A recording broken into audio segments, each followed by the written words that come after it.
What's up, everyone? Welcome to the Baseball Insiders. Tuesday at the winter meetings. I am Adam Weinrib. Robert Murray, our insider, is boots on the ground. And like last week, when Robert was unable to join us, he fed me some tips, some answers to questions posed by our All-Stars. We're going to do the same thing today. So I got a couple of questions, pertinent questions, out to Robert this morning. He shot me some answers. As I'm sure most of you know, it is pretty difficult to pin him down while he's out there doing the work. But we are going to do as best we can and get some questions answered. If I see questions pop up in the chat, just like last time, that I can handle, I'm going to get that done as well. We're hoping to be joined by a special guest today as well. That will hopefully help satiate all the people in the chat that keep asking me for Red Sox answers. We're having a little bit of trouble tracking her down as well. Unfortunately, the winter meetings are a difficult time for everybody, but hopefully we can get that rolling and get that going by the end of the show as well. Today's episode, as per usual, is sponsored by Sleeper Daily Fantasy. The Baseball Insiders are partnering with Sleeper Daily Fantasy to give new users a first deposit match up to $100. Make sure to use our code FANSIDED2, that is FANSIDED and the number 2, when signing up to receive your deposit match. Please remember to always game responsibly. Scan the QR code on the screen to see if you qualify.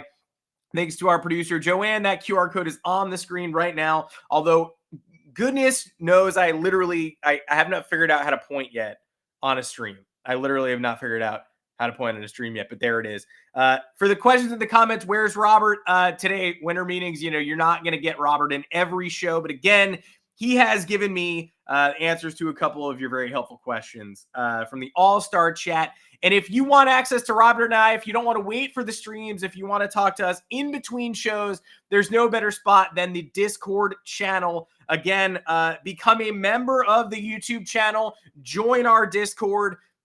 If you want to join at the regular level, you can enter the chat with Robert and I. We are happy to answer your questions whenever they arise. But if you enter at the All-Star level, you get priority answers in the chat for this show.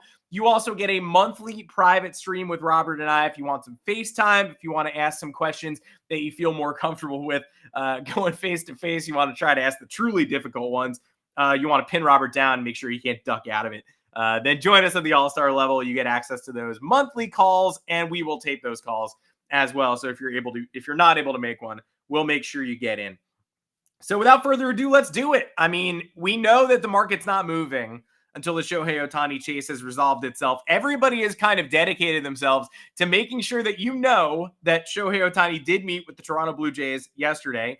I think we all sort of figured it out when their GM decided to go virtual and their managers changed his availability and everybody moved their entire schedule around. Nobody just does that. There's no world where it's like, sorry, Ross Atkins went virtual and John Schneider had to move everything around. We were having a long conversation with Eduardo Rodriguez. No, it's obviously for the one man in this free agency cycle who can make everyone drop everything. So the dots were already connected when Ken Rosenthal said that the Blue Jays were in fact meeting with Ohtani in Florida yesterday.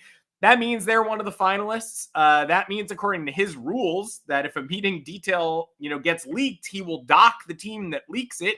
So, it's going to lead to a lot of questioning of those rules, considering everyone and their mother had Ohtani and the Blue Jays last night.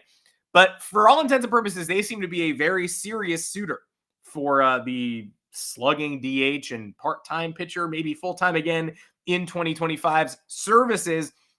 The market's not going to get moving until he does. Yoshinobu Yamamoto, we already know, is going to be doing all of his business after the winter meetings. We know that the Mets have a meeting with Yamamoto. We know the Yankees have a meeting with Yamamoto. The Yankees are telling people that they're, quote, way ahead. I'm not sure how they could possibly know that. So are the Giants. The Giants are reportedly also leaking that they believe that they have an edge in this chase. So one of the all-star questions from Lolo, one of our all-stars, to Robert was, we've heard both the Giants and Yankees think they have an edge for Yamamoto in recent days. Can anybody get a read on this situation? Robert's take started with LOL. That's how you know it's good. Robert said, LOL. The market is strong for Yamamoto. I don't think any team necessarily has the edge here. Not shocking that, two teams would be bragging about it and neither would have the edge. It's going to come down to dollars and where he's most comfortable. I do think the Dodgers are a really interesting team to watch here and should not be discounted. And that goes hand in hand with the Ohtani thing. They've been the chalk favorite for Ohtani for months, for years. Everybody assuming they're the favorite because they're just down the road, because they give him the opportunity to compete, contend every year, because of the star power. I mean, last time the Yankees were the favorite. Like, speaking from someone who's been in New York, last time in 2017, the Yankees were the favorite. It was published everywhere. They had formed their whole offseason around chasing Ohtani after 2017, after their surprise ALCS run. And then they were the first team eliminated in the Ohtani chase. He didn't even take a meeting with them. And Brian Cashman delivered that news to the media while a man in a Grinch suit walked around behind him at a winter fundraiser. It was surreal, but it was a lesson learned that, hey, maybe the team that everyone perceives as a favorite for Ohtani is just the public favorite. And just because you put chips on the table does not mean that you're going to get him or even be considered. So if the Dodgers do come up short there, expect them to pivot to Yamamoto and do it quickly and potentially blow the East Coast teams out of the water. I know the Yankees, in a report from Bob Klapisch today, said that they've already employed Hideki Matsui in making, phone calls to Yamamoto's camp. Yamamoto has worn a Yankee hat on his Instagram. The Yankees sent Brian Cashman to Japan last September to watch Yamamoto's no-hitter in person. Well, Yamamoto's game. They didn't know it was going to be a no-hitter, but pleasantly surprised when they got there that, oh, cool, he's also throwing a no-hitter. They have held Yamamoto's number 18 in reserve for him for a year. They have built a long they have operated around Yamamoto in the same way the Dodgers have with Ohtani. They've made their last year about acquiring Yamamoto. They didn't know the Juan Soto thing was going to crop up. They didn't know that at all. So if the Yankees had their way, they would have an edge in the Yamamoto chase. The Mets have Kodai Senga recruiting him, and the Mets are throwing a ton of money at him as well. Senga has no issue sharing the locker room or the rotation with Yamamoto, so that easily could happen as well. It's no surprise seeing people allege East Coast bias here. It's not East Coast bias as much as it is two really rich East Coast teams are extremely enthusiastic about the player. But like Robert said, this is just another instance of dominoes falling in the wake of the Ohtani chase. We're not getting a Yamamoto decision until after Ohtani makes his, for a reason, because the Dodgers are interesting, can't be discounted, and are heavily in. We have another couple of specific questions from our All-Stars. Canyon Swartz has been begging for updates on Eric Fedde. He's begging in the chat right now. Man, I'd give you them if I could. I actually said, when he asked last night, I said, if Eric Fedde can't decide between the White Sox and Mets by the time I get on the stream tomorrow, then I might quit. And I'm not going to quit. I love you people. I'm not going anywhere, but I'm definitely upset that Eric Fedde couldn't decide between two different 5 million AAV 2-year deals with the White Sox and Mets overnight. I think he probably won't. My bold prediction, if he signs with the White Sox, he won't make it till the end of the year with the White Sox. I think that's a pretty good. I like his sweeper. I like the arsenal that he perfected overseas. I think Eric Fedde's going to have a good bounce back year for whoever signs him. The White Sox probably guarantee him a rotation spot. The Mets can't. So that might be the holdup. I think he bounces back nicely in the first half, and I think he finds a new home when the Chicago White Sox struggle through the first half, to be honest. If I were him, I said last night I'd choose the Mets. I think I'd choose the White Sox because I think that means I end up somewhere else at the end of July. But hey, I'm not Eric Fedde. I just play him on TV. Let's get to some more specific questions and answers that Robert has. We got asked about the Pirates pitching search. Canyon also asked this question. They were tied to Jack Flaherty this week, and it was sort of floated like, hey, if Jack doesn't get a better offer, then perhaps the Pirates will end up with him. That's kind of a weird spot to be in as the Pittsburgh Pirates are looking for pitching help. We even heard that they might circle back to Rich Hill. So I asked, what does that pitching search look like? What caliber of free agents are we talking about here?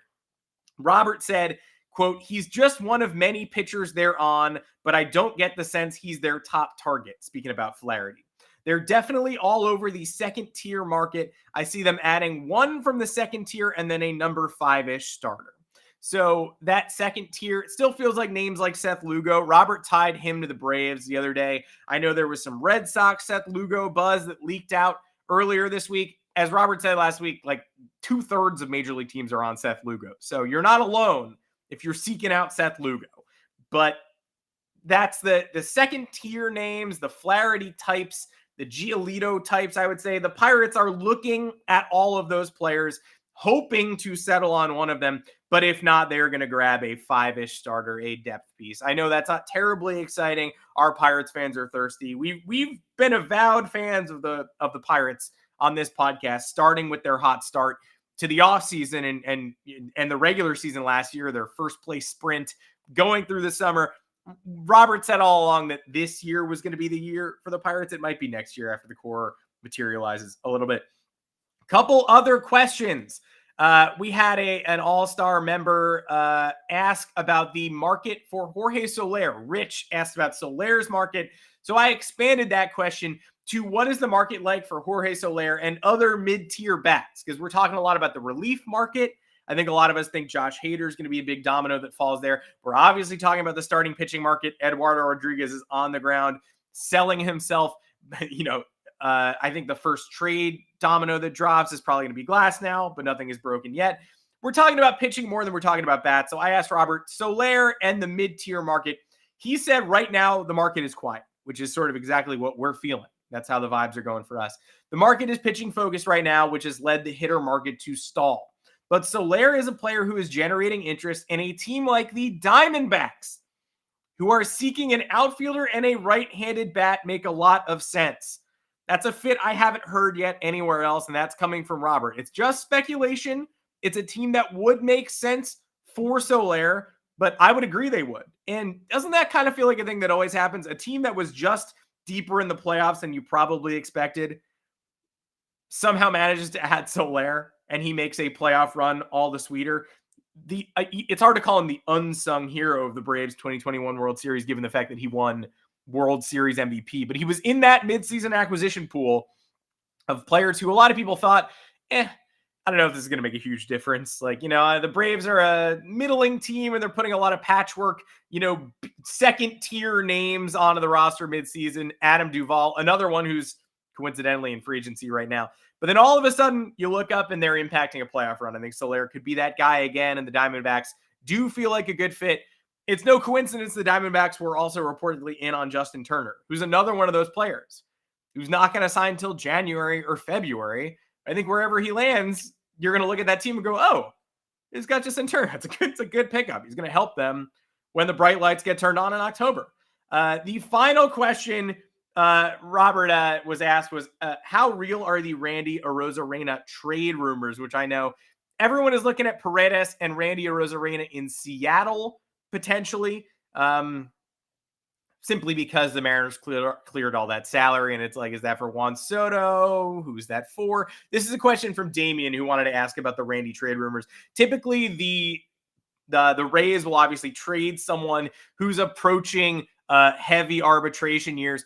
Arozarena isn't even in the big cash-in years. They don't need to trade him. Paredes, who's sort of underperformed everywhere but in his home ballpark last year, is someone else who, hey, they don't need to trade. A high-functioning MLB organization probably wouldn't trade either player at this point, but the Rays are the Rays. They're going to trade him a year before their salaries escalate to the point where it's unpalatable for Tampa. It's sort of an eye roll for me and for the rest of us, but hey, they do this. That said, Robert threw some cold water on the Randy Arozarena trade rumors, saying, quote, they're listening but not shopping. I don't think a trade is likely. And that's sort of how he's handled the Juan Soto conversations for a while too. Like, hey, they're listening, but they don't have to trade Juan Soto. The Rays don't have to trade Randy Arozarena. The Rays super don't have to trade Randy Arozarena. If it were me, I wouldn't.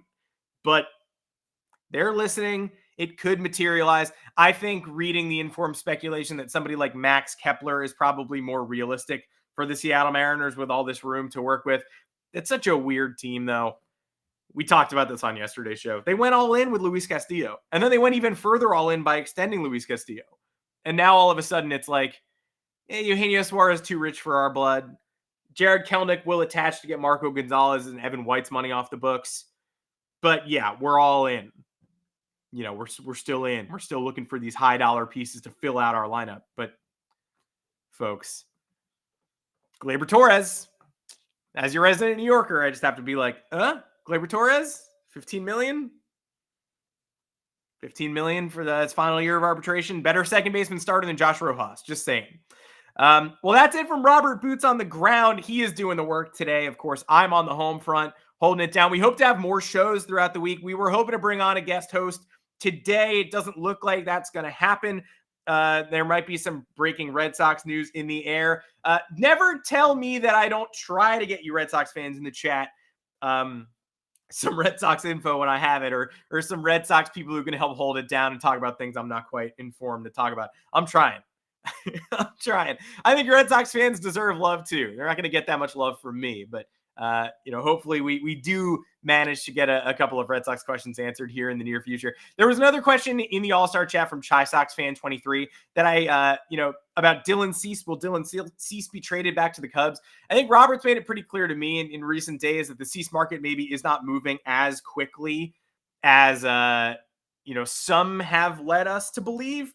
So I don't think we know Cease destinations. I don't even think we know if the Cease market is moving. So forget Cease for now. Hopefully we get maybe a glass now domino will fall today, be the first shoe to drop, and then the pitching market will finally open up. I'll get as much info as I possibly can throughout the week. We will be coming back with more guest hosts, hopefully doing as many shows and as many streams as we possibly can to get you as much info as we can from this busy winter meetings week. Then we'll have Robert back on regularly scheduled next week, of course, and moving forward. But if you're looking for Robert and you want to ask him questions today, this week, the craziest week of the year, the Discord channel is the spot to be. That's how we got our questions today from our All-Star tier members.